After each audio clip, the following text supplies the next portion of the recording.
मध्ये घर टू घर पूर्ण दौरा केला आणि लोकांचा अतिशय प्रचंड असा चांगला प्रतिसाद मिळाला आणि लोकांना सुद्धा उत्सुकता वाटली आणि मला अगदी म्हणजे स्फूर्ती आल्यासारखं वाटलं की निश्चित आपल्याला आपण निश्चित आपला विजय आहे अशी मला पूर्ण खात्री झालेली आहे. वडगाव असेल, इतरही भागात असेल, कोणकोणत्या समस्या आहेत आतापर्यंतच्या?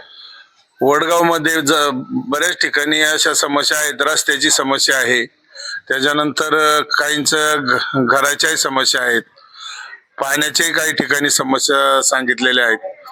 तर त्यांना मी आश्वासन दिलेलं आहे की जे जे शक्य होईल तेवढं प्रामाणिकपणे मी तुमच्या समस्या सोडवण्यास कटिबद्ध राहील.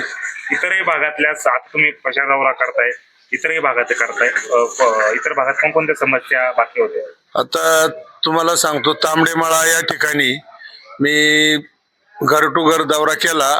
त्या ठिकाणी पाण्याची अत्यंत बिकट परिस्थिती आहे आणि त्या ठिकाणी जे तलाव आहे त्या तलावाच्या साठी सुद्धा मी माझ्याकडून नक्कीच निधी टाकून काम पूर्णत्वास नेईन आणि तांबडेमाळा गावची पिण्याच्या पाण्याची, शेतीच्या पाण्याची समस्या नक्की सोडविल यात मात्र शंका नाही. कारण त्या गावचा मी रहिवासी आहे, त्या परिसरात मी वावरतो, सगळ्या गोष्टी मला त्या परिसरातली जाण आहे. तुम्ही आता फिरताय, आता अवघे 4-5 दिवस बाकी राहिलेले आहे. कशा पद्धतीने आता या मतदारसंघाचा विकास झालाय किंवा नाही झाला, काय सांगा? परिसराचा मतदारसंघामध्ये मी फिरताना भरपूर गोष्टी लक्षात आल्या. त्यामध्ये विकास असं सांगितलं जाते, परंतु प्रत्यक्षात मी घर टू घर दौरा केल्यानंतर असं लक्षात आलं की विकास झाला, कोणाचा झाला कोणाचा नाही झाला ते काही मला समजलं नाही. परंतु प्रत्यक्षात ग्राउंडवर गेल्यावर किती विकास झाला आणि किती नाही झाला हे लक्षात आलं.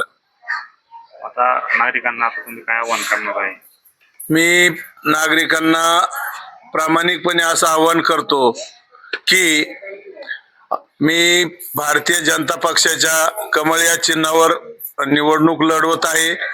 आपण स्वतः, त्यानंतर आपले मित्रमंडळी, नातेवाईक यांना आव्हान करा की आपण भारतीय जनता पक्षाला साथ द्या आणि कमळाला मत द्या.